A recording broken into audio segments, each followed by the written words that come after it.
Mother Knows Death, starring Nicole and Jemmy and Maria Q. Kane.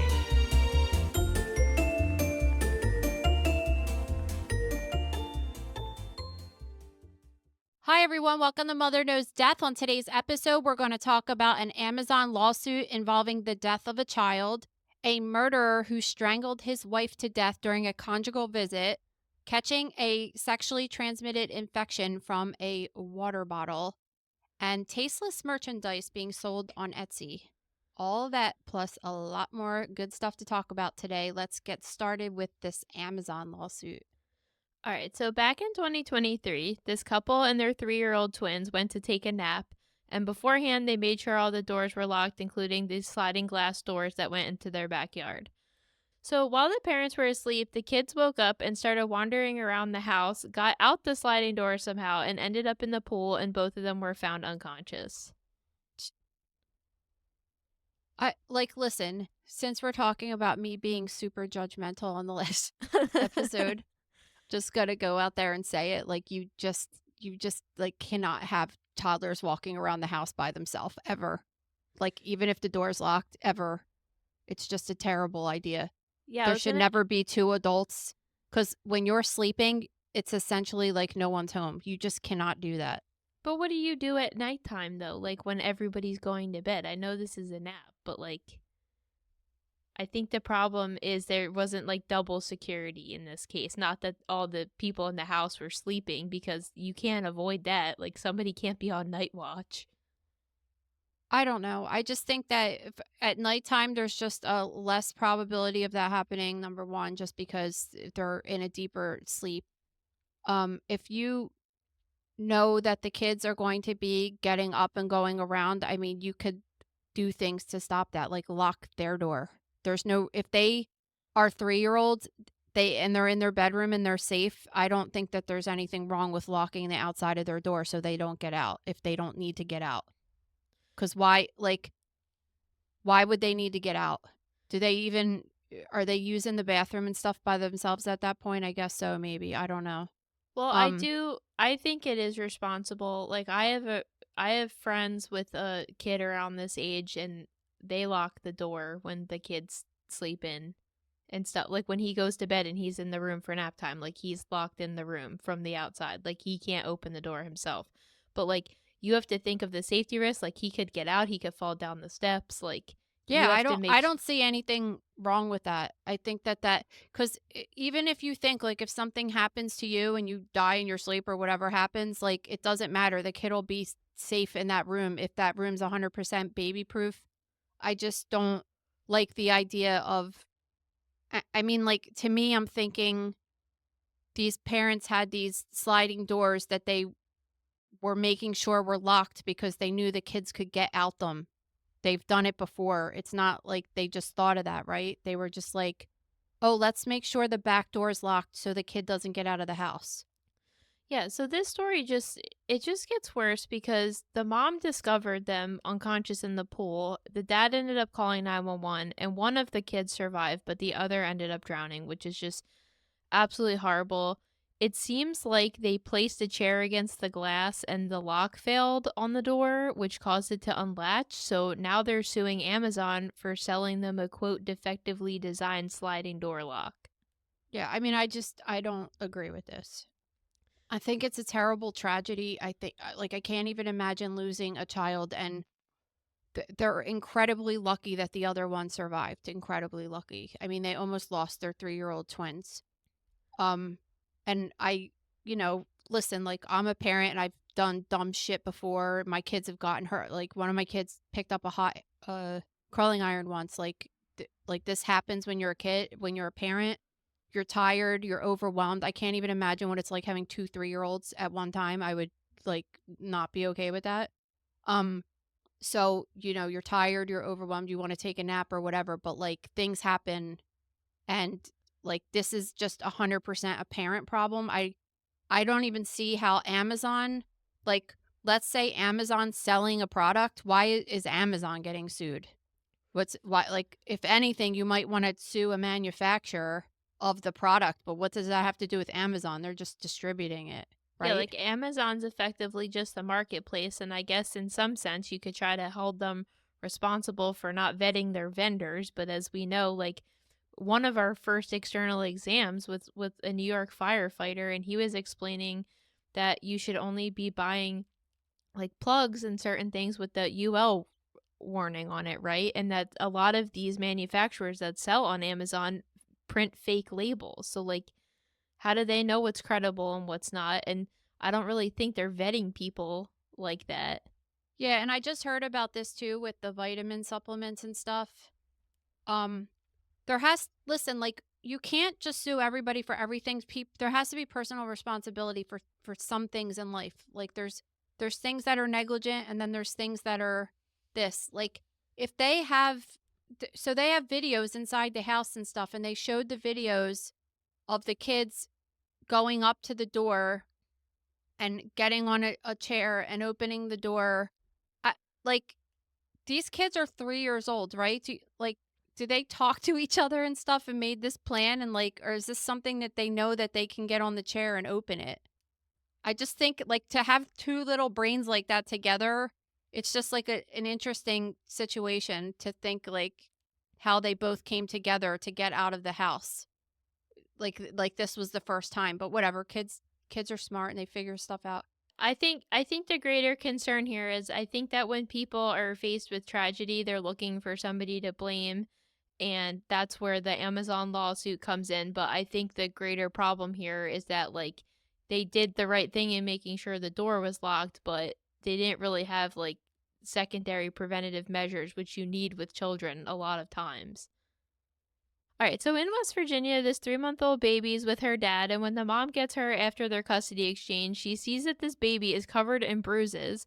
So she brings the baby to the hospital and finds that she has all these horrific injuries because the dad later admitted to, quote, squeezing the baby because he was trying to, quote, relieve it of built up feces. Yeah, and they were like, "Yeah, that didn't happen." So this kid goes to the hospital, and this is what I was talking about maybe in last episode, just about like the horrible things that some doctors and nurses have to deal with. They get this baby brought into the hospital, and they had to do emergency surgery. The kid had bruising and a laceration of the esophagus, as well as a pneumothorax, which is air inside the chest cavity. So they had to do this emergency surgery in order to repair the laceration and to take care of the pneumothorax. And like imagine being a doctor and a nurse just looking at a baby with these injuries and just being like, okay, what happened? How did this happen? Because you don't just spontaneously have those things happen. And then you think about like a tear in the esophagus like that, like that's what happened. Like the guy squeezed the kid so freaking hard that it ripped the esophagus, which is kind of underlying the breastbone there, the sternum. And you think like just a 3 month old baby, how's this happen? And just imagine like looking at this little baby and thinking that somebody intentionally harmed them. And they go and interview the dad, and it's like first he denied it, and then he said that he was helping the baby poop, which is like if you were helping the baby poop, why was the injury all the way up at her chest? Exactly. And then the real story came out, which was he was stressed out about work, and then he came home and his girlfriend like got on his case, and who's not the baby's mother. It's just another girlfriend, which is like, okay, this kid's 3 months old and there's already another girlfriend in the picture, whatever. But he Well, it was squeezes. his ex-wife and his current girlfriend, so there had been an established Oh, history that's between nice. them. That's cute. So yeah, he decided to squeeze the baby to take out his frustration like she was a human stress ball or something. I And mean, like think about like a big man's hands like squeezing a baby like that. It's so gross. no, it's really disgusting. And also, his like ex wife, current girlfriend, whatever situation was a special needs educator aide. So she's like legally obligated to notify somebody if she sees a child getting injured and she just witnesses it. She said she noticed the child's injuries the night before the kid was returned to her biological mom and just didn't say anything about it at all. Yeah. Like is she in trouble Yeah, for so like not reporting or whatever? Yeah, so she is, because of her job and like being involved in it, she's been charged with gross child neglect resulting in serious bodily injury of an infant, and then the dad has been charged with 1 count of child abuse by a parent, guardian, or custodian, and 1 count of strangulation, suffocation, and asphyxiation. How horrible is this? It's a baby. So the girl, this isn't the ex-wife. That was the special needs educator. She was just picking the kid up from the custody for the custody swap, right? This was the girlfriend you're talking about? The girlfriend is the special needs educator. Yeah, Aide. she lives with him currently. I don't think, yeah, so she it just get the story's written weird because this this educator aide is the ex-wife and current girlfriend of this man, and then they're referring to the child's mother as the biological mother, and like we don't know if they ever Wait, officially what? dated. Wait, he's the Jeez. Okay, the special needs educator, the one currently living with him, is his ex-wife and current girlfriend? Yes, they were married at some point, they got divorced, and now they are in a relationship again. Okay. And then then the baby's mama is like not is not Is even a totally separate person that doesn't live in the home. Okay, so they were probably married and then he knocked up someone else and then they got divorced and now they're back together again and this baby mama's like on the side. It's like It's like like an a episode of like Khloe Jerry Springer. Khloe Kardashian Tristan situation. Like there's just Yes. like this random baby out of wedlock. Okay. No, So that's literally exactly what it's like. okay. So To our knowledge. wow, But that's like crazy. So yeah, like we were saying last episode, not an ideal situation to have a baby in, right? But this is what happens in these not ideal situations sometimes. So he's taken his frustration out on this baby. Now this story is just like really interesting. So this guy and his wife now have custody of this child that's a love child. And the well, wife we comes don't know. home. We're So assuming it's a love child. well, There are a lot of people, believe it or I mean, mostly celebrities I'm thinking of, that like get divorced and then they end up getting back together like years later.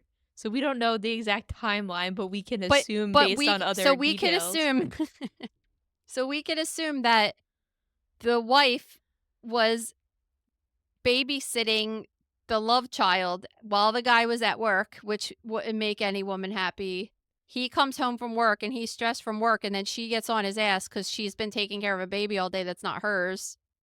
And they get into a fight, and then the guy decides to go up to the baby, who he said was not crying or anything, and decided to take his frustration out on the baby. Like, he should get way more than 1 count of child abuse for this, and 1 count of asphyxia. Like, he'll do some time, but not like a ton, honestly. Well, yeah, and this is all this is all your assumption of what went down in the That house. sounds like a good story. But I don't know why, if the kid was in like such bad condition, why couldn't this be considered like attempted murder or something if the child was in such bad condition? Well, And he said she was innocently just sitting there and he had assaulted her. it should be, but maybe that's I don't know. You know, we always have questions about this, and I actually have no interest in law stuff, like I'm why very they arrest him. interested in law, but I get teary-eye when I get mad, so I don't think it'd be good So in you the don't- courtroom. You would cry at every time someone asked you a question, you would cry. When I'm animated, my eyes just get like teary by default. I'm not even like upset half the time, but I don't need people to be like, why is that lawyer crying in every single meeting? All right. Okay, so this 62-year-old woman went to a California prison to have an overnight conjugal visit with her convicted murderer husband, and surprise, he killed her. I didn't even so again, this is like a subject I don't know anything about, is conjugal visits. I didn't realize they were overnight like I didn't realize that either, things. but And I mean, if they allow it, so they're saying like there's all this criteria to be allowed to have it. Like, it's not everyone's right. There's all these, they have to apply for it and meet strict eligibility criteria, have good behavior. Their family has to get interviewed. It's also only permitted in California, Connecticut, New York, and Washington, and not in federal prisons. So But wait, he's not in a federal prison for doing all that time? I guess He's not. he's in jail for killing 4 people. I don't know. Maybe not. I don't really know how that works. But regardless, he killed 4 people. And this woman, and this was in 1993. She's been like standing by his side this whole time and going and visiting and stuff. And he told the guards that she passed out or something, and they did the autopsy, and they were like, "Nah, the manner of death is homicide, and she was manually strangled." I just can't imagine you're allowed to have a conjugal unsupervised visit with a violent offender like that. Well, I mean, you can, I guess, if he's been in jail since 1993. So if 31 years. that's a long 32. time. Like if he was very good in jail and doing the right thing, like he could have been eligible for it, I guess. Um, and they say like that the family has to present themselves to the guards like 4 times within 24 hours, but they have the right to do unscheduled checks whenever they want. But they were saying like they try to ensure the privacy of the inmates and their visitors during their visit. Like they don't really want to walk in on people like having sex or doing whatever they're doing. But I don't know. This just sounds so off to me, and I feel like are the officers going to get in some kind of trouble for this, or is it just like, oh, I don't really know because it's like you're saying that he had to apply and get approved to do this. So like who is it that person's fault who approved him? Like I just think if you're in prison for life without the possibility of parole because you killed 4 people, maybe you shouldn't be allowed to have unsupervised visits with people. I don't know. I just feel like I know somebody like like 4. that can't really prove it's 4 people. It's not like he killed one person. Like you clearly have a pattern of violent Yeah, exactly. behavior. It's not like oh, you were drunk and you punched someone at the bar when you were 20. Like Brian Koberger potentially killed 4 people. You're going to let that dude have conjugal visits? Come on. Ew. Well, it's not ew, it's serious. Like he's going to be like the Mac Daddy when he goes to prison. He's got all these people that are I'm serious. He's going to have visitors like lined up around the block for him, and are they going to like allow that? It's just weird. I Also, F you for saying the picture I sent you the other day giving a thumbs up looked like Brian Koberger's picture. That was great. It's You're just a like jerk. anytime I see somebody do that now, I'm going to be like, yeah, that's totally weird. Um so he said, so this is what happens. He said that she passed out, and at autopsy, there's very specific things that you see at the autopsy when somebody was manually strangled. You can see marks on the neck sometimes, but you don't have to. But the real clue is when you dissect out when you remove the skin or reflect the skin from the neck area, you could see the strap muscles. And if you go through all of these muscles that are surrounding your neck layer by layer, you could see hemorrhage in there. And like you could get hemorrhage in your strap muscles like in a car accident or something like that, but like it also will show fractures of the thyroid cartilage and of the hyoid bone. Like these injuries can be seen in like a high impact car accident, but other than that, the only time these specific injuries are seen is when a person strangles somebody to death with their bare hands. It's very specific. So like you could say whatever you want, but that's how he killed her. I wonder how he killed the other people. Yeah, I don't know. I just really can't get over them allowing an unsupervised visit with a violent offender. I just don't. You know how we have talked about before, maybe not even on Mother Knows Death, but before when we've talked a lot about like the psychological component of being in jail, and they're saying like most of the time when pedophiles, for example, go to jail, like they don't get rehabilitated. It ends up like making their infatuation worse when they're locked up and detained and can't access it. And I feel like it's kind of the same way. Like if you're in jail for killing 4 people, I don't think all of a sudden going to jail for 30 years is going to make you be like, "Oh, I'm a better person now." Some people, yes, it could happen, but and like why did he kill her after all this time? I think the 4 people is what's really throwing us. I think that there could be redemption in some cases, but I don't know, like 4 people's like a lot of people to kill. It's just a lot. Anyway, you slice it. Like it's just, when you do that act, unless you killed them all at the same time, like if you blew something up, but when you do that act and you go home and you reflect on something and you think about it, like if you're not having these feelings of like, oh my God, that was the worst thing I ever did, and in fact you're having like exhilarated feelings of like I could do that again and then again and then again. I don't trust you. Sorry, dude. This episode's brought to you by The Gross Room.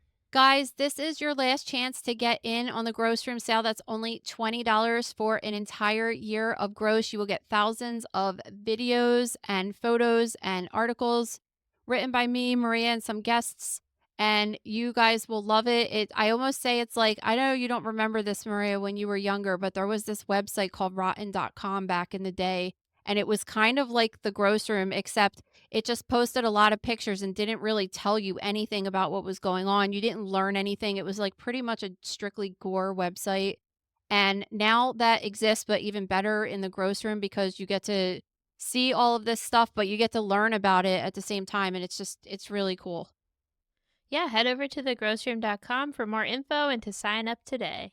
So this next case, Paul actually sent me this. Dr. Paul Kunaris. I've interviewed him on here before, and he's amazing. He's at Hexton Cult on Instagram, so check him out. But he's one of my good friends, and he sent me this and was like, "Did you see this?" This is unbelievable, and it just like one of those stories that just kept having like more layers and layers and layers as you keep researching it.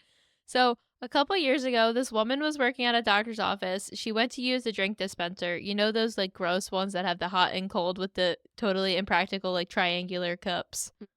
Yeah, so she used one of those, and then she notices that the water tastes weird, so she stopped using it. She ended up buying her own water bottle that she brought to work, and then she leaves it on her desk one day. She already drank half of it, leaves the desk unattended for a while, comes back, and it tastes the same as the water dispenser. So she's like, this is weird. So she then buys another water bottle and brings it back to work. I guess at some point during the day she emptied it, and a coworker asked if she wanted to put some coffee in her cup, and then when she opened the lid to the cup, there was pee inside of it. That's so nasty. It's so gross. So they're at a doctor's office, and they think there's yellow fluid, which they think is pee. I mean, like, come on. If you have pee in a cup, regardless if it's not in the typical situation, it has a certain smell, it has a certain look. So they were at a doctor's office, working at a doctor's office. So they gave it to one of the physicians, and sure enough, it turned out to be urine. They had a test. I'm assuming doctor's offices have like these urine dipsticks. It was probably that, and things lit up on there that wouldn't happen if it was just apple juice or something like that. Like you wouldn't see evidence of white blood cells or red blood cells or anything like that, protein in certain things. So if that they confirmed that it was urine, right? So now it's like, well, where is this coming from? Yeah, so this lady, they don't have security cameras at this doctor's office, which I don't think is weird. Like I would say most probably don't, right? But I don't know. I feel like everybody should have it at this point. Like, can't you just like get stuff on Amazon or like Home Depot for pretty cheap? Just it's just like kind of easy to set this stuff up anymore. well, that's what this lady did. She ended up buying a camera herself for her workstation. So she sets it up, and they said within a very short period of time, she gets this alert that there's motion at her desk, and she sees this janitor who's worked at this doctor's office for 20 years go up to her water bottle, stick his penis in it, and pee inside of it. Oh, And he my did it God. multiple times. Yeah, so she calls the police finally and just is like, "Hey, this guy." I mean, it's definitely like a police worthy thing, cuz that's really terrible. And the police I guess they come and arrest him, and then I don't know where he came out with it, and he told them that he had all of these infections. He said that he had hepatitis A, and he said that he had herpes type 1 virus. I don't know why he willingly gave up that information. Well, it But seems like they tested his blood and urine okay, so that's to yeah, 'cause confirm it was him. okay, so that's how they figured that out.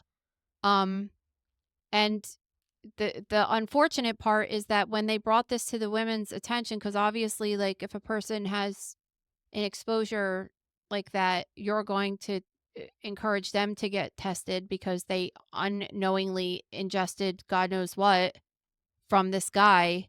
And apparently, not one, but multiple women working there had tested positive for herpes simplex virus type 1 and hepatitis A.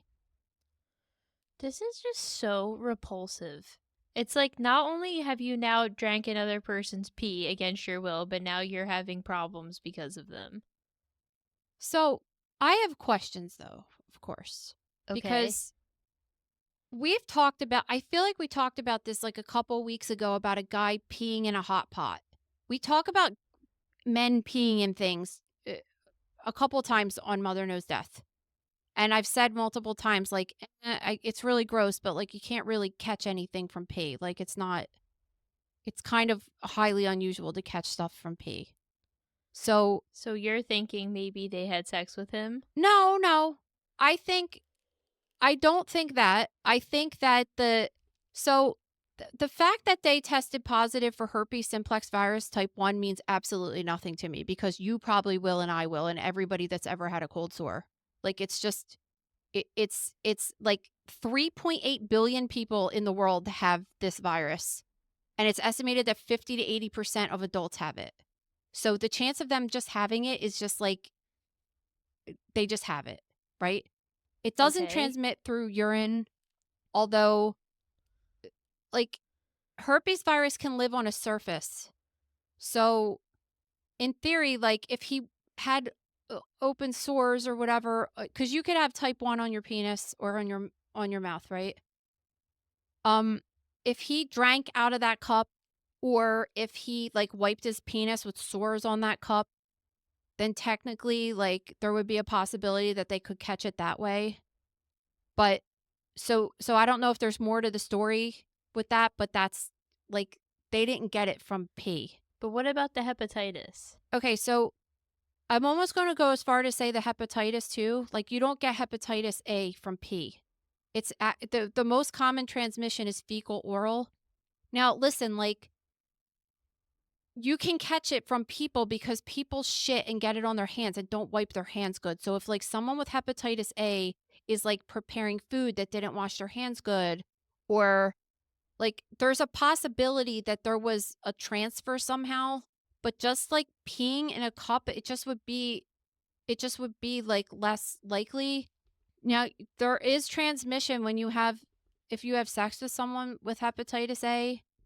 So, I'm thinking that like, that's a possibility just because, like, I don't think that they had sex with them. I'm just saying that maybe there was some semen involved at some point or something. Because you don't you don't just get hepatitis A by accident.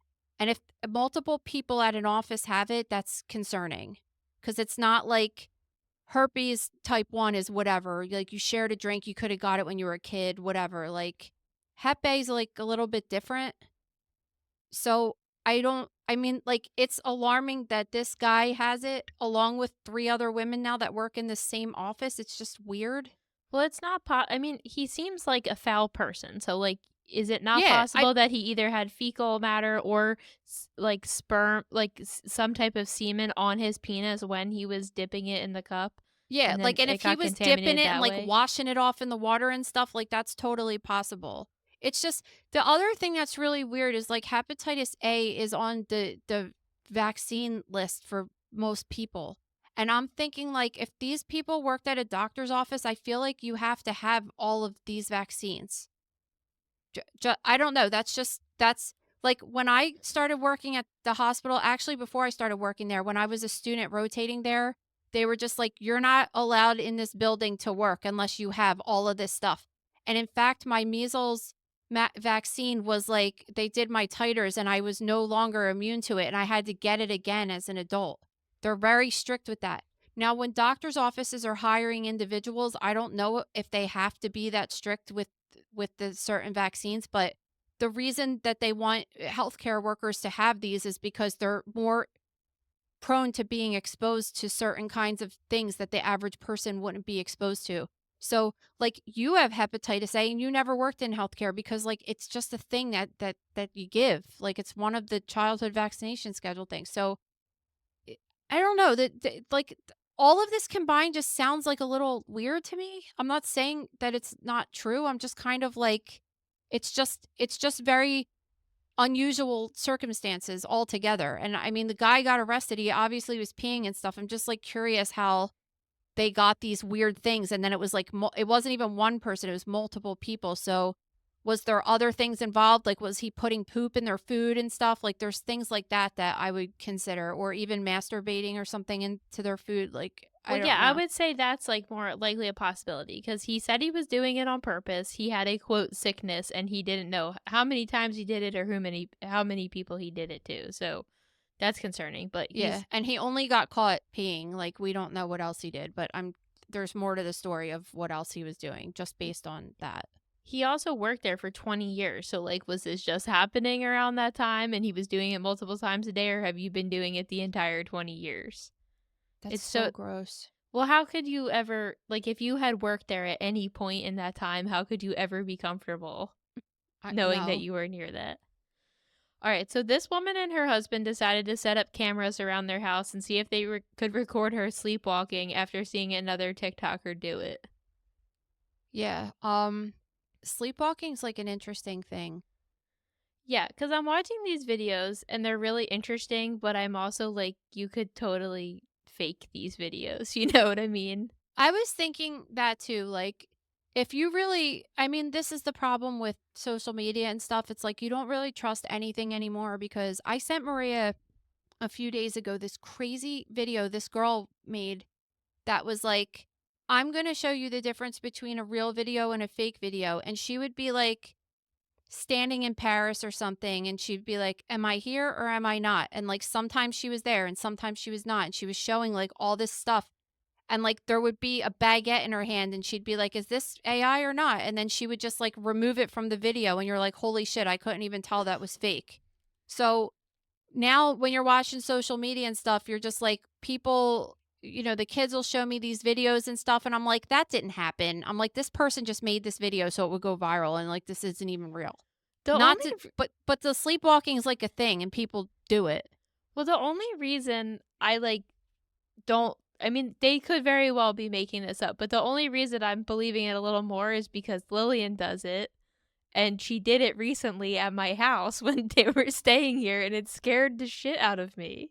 Well, it's more common to occur in children than adults, but adults do it, and especially it has become more like known throughout for I don't know, the past 20 or 30 years or whenever these drugs came out, like all these Ambien type drugs and stuff like that. They're known to make people sleepwalk. And there's stories of people like getting in their car and driving on this stuff and doing really weird behaviors that they would normally do, like getting up and start cooking or something, but also doing other weird things that they wouldn't normally do, like getting up and peeing in a closet or something like that. Just being like confusion. So it's definitely there's documentation of this happening for sure. It's a real thing. Um Yeah, in this girl's it's case, she was doing, like I never thought about how dangerous it was in the sense of like you could possibly get in your car and drive or like even leave your house.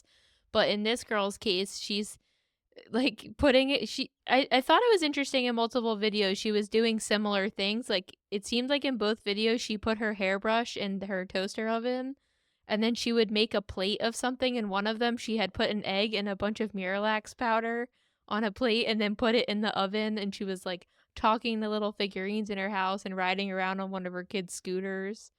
it's kind of crazy how the brain works, right? It's just like that to me that me it just sounds like a bunch of jumbled stuff that she does throughout the day that like all is just when you have dreams where you could normally pick out every piece of it and be like that was from when I said that and that's from when this happened, but then in the dream it just really doesn't make any sense cuz it's just so, or maybe during the dream it makes a lot of sense, but then afterwards if you were going to tell the story to somebody they would think that you were absolutely out of your mind.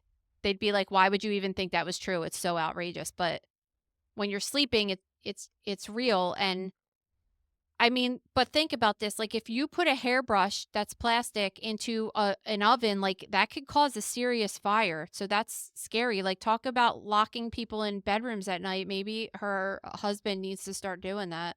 Well, I thought it was interesting because they said they have a mental checklist they go through every night, which is making sure, their doors are locked and making sure their microwave, toaster oven, and their oven are all either turned off or locked so she can't access them. There was this podcaster/rapper named Joe Budden, have you ever heard of him? No. I I don't know what he does or whatever, but this was a few months ago. He was in his apartment building and he was walking around naked and trying to get into a woman's apartment, and she saw him on the doorbell camera out front of his house, out front of her apartment, like trying to push in the keypad to get into her apartment. He was like totally naked. And he was saying that he had like a long documented history of sleepwalking.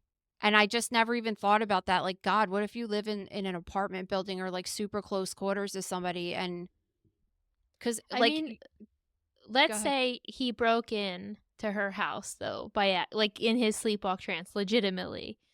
Like how is he proving that if he gets arrested in that case that he has a history of Well, sleepwalking? so there's cases of that. There was a case back in 2021 where this twin, do you remember this?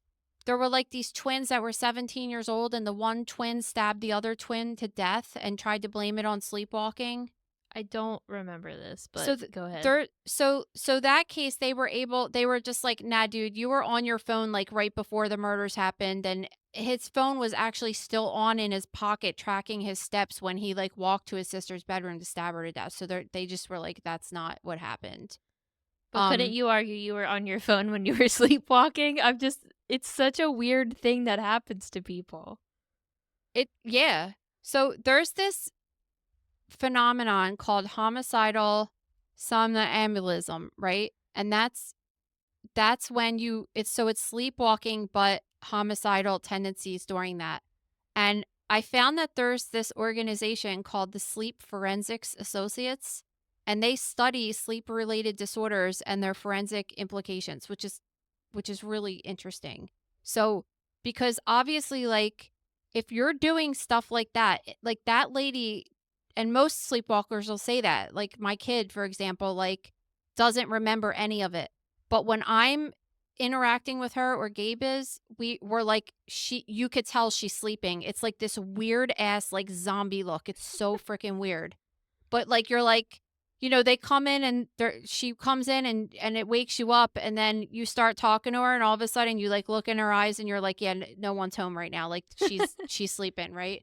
So, but if you get into a trance almost like that, then and you're doing things like sticking a hairbrush in a toaster oven and all this, well, like how do you know if you're killing someone too?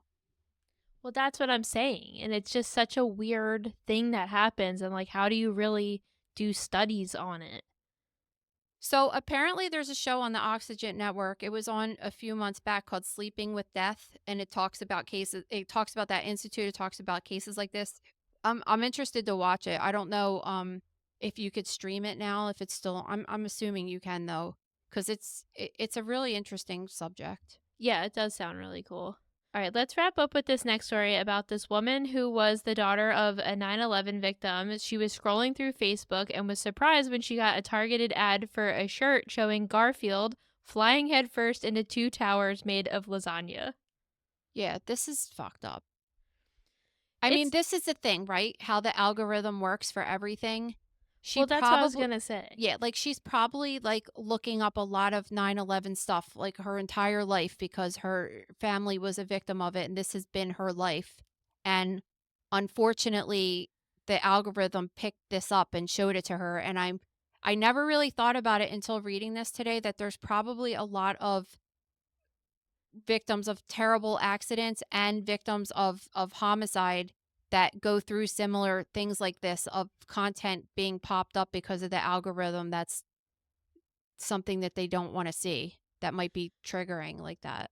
Yeah, because I think in this particular story, they're trying to blame Etsy for allowing this listing, but they have an entire true crime marketplace on there, so it's like, where do you draw the It, line, basically? exactly. This is And exactly what we were talking about like old people having babies and people that don't make enough money having babies and stuff. It's just like anything and like listen, I've had this argument with people on Instagram all the time like anything can be triggering to someone.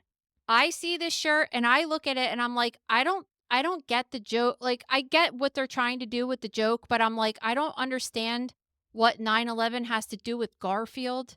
It well, just it's just like it's hacky stupid joke.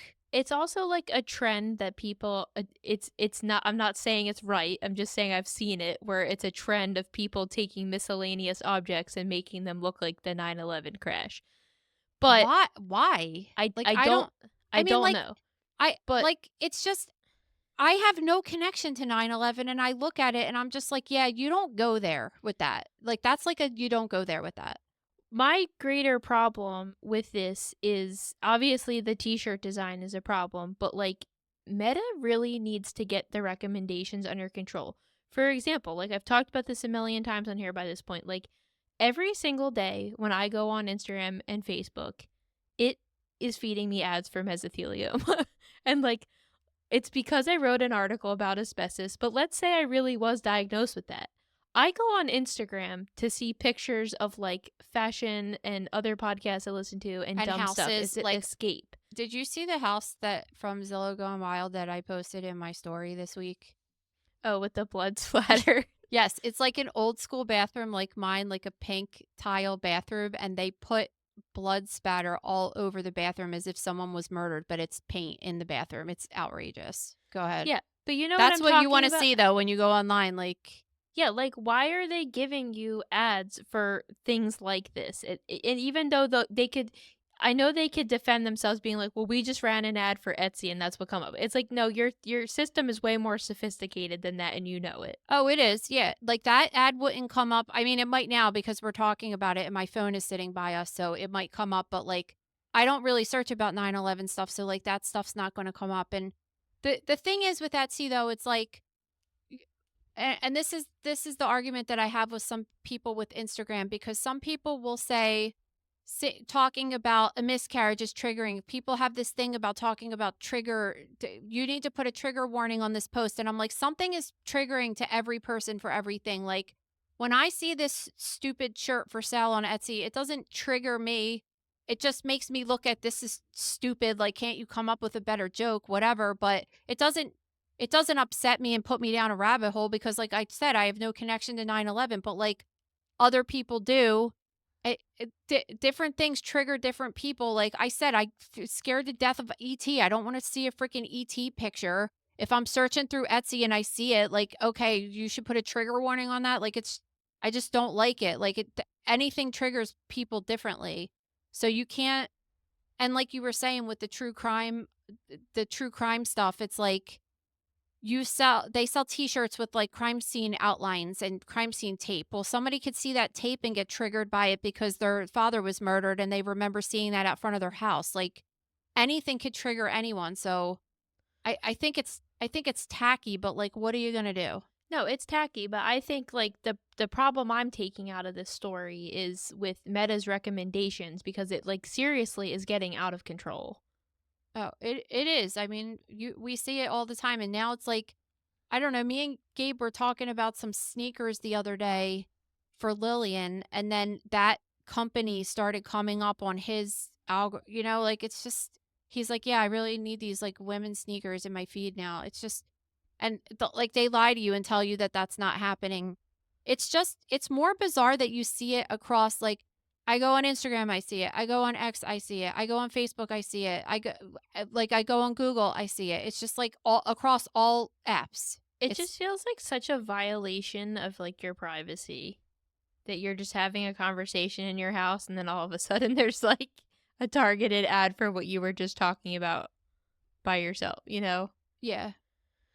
All right, let's move on to questions of the day. Every Friday at the Mother Knows Death Instagram account, you guys can head over to our story and ask us whatever you want. First, I struggle with learning, but I really want to do something in the medical field. Any advice? I mean, You could do something that's maybe in like a lesser education, like a certificate program kind of, because they're not always as intense. Although I hear even I remember when I was taking classes when I was a teenager for like phlebotomy and stuff. If you're not open to learning about even the lowest job that you could get in the medical field, like doing phlebotomy or something like that, um, I'm not sure that you could really do anything like that because even with that, you need to learn a lot of different things about the different tubes of blood that you're using and the chemicals that are in each one and the reasons why like this is something that most people don't know, but they're when you get your blood taken and you see all those tubes that are like one's purple and one's red and one's yellow, there's a certain order that they have to do it in because of the chemicals possibly mixing and there's just a certain order that they have to draw them in and you need to know why you're going to do this one before this one because the purple top tube has a anticoagulant in it versus the red top doesn't, things like that. So, you need to learn all that stuff, and then you need to learn anatomy because you could hurt somebody when you're you say taking blood is a simple thing, but you could really hurt somebody. So, um, that would be the first kind of job that you could really would be taking care of patients, and it's the same thing with like a certified like a CNA or something. Like there's all these certificate programs that you could do that you don't need college education for, but those types of jobs too, they have a lot of responsibility because oftentimes you're the person that's like taking care of a patient that might be having a severe issue that you need to be able to recognize and go alert the nurse and stuff. So the only recommendation I would have if you aren't interested in learning about that kind of stuff, more technical stuff, is that you could get a job. For example, there was a couple jobs in the lab you could get with just you don't need a college degree. You could do a high school education and you could work as like a transcriptionist or you could work in coding or something like that. There's a couple members in the gross room that say that they work in coding and they have really interesting stories. So you get to kind of like hear like, oh, this guy came into the hospital with this thing stuck in his butt, but you don't really have to take care of them or know anything about it. You're just entering codes in the computer and helping with billing and stuff like that. So that might be something that you're interested in. All right, two. Have you ever testified as a forensic expert? Nope. And I never will because that's not my job as a PA. Maybe certain PAs that work at the medical examiner's office might get called to testify, but I don't think so. I think that would be strictly for the medical examiner to do because ultimately they're the physician that signs off on the cases. All right, last. Is that your natural hair color or do you dye it? I haven't dyed my hair since like I don't even know. I'm trying to think right now.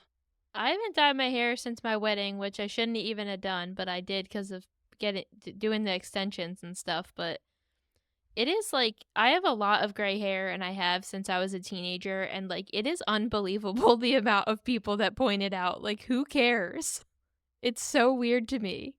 I think I haven't dyed my hair. I definitely haven't dyed my hair since I've had the kids, and it was probably a year. Like I know who did it, and I haven't even seen that person in years. So I'm thinking it was at least it was like 15, 18 years ago. I haven't dyed my hair.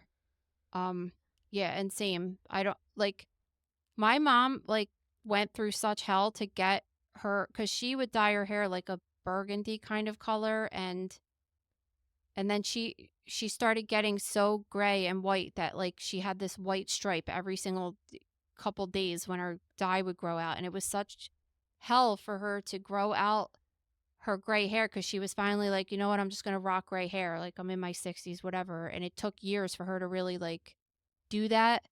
And I was just kind of like, I'm going gray now and I just gonna like let it go and see how it goes.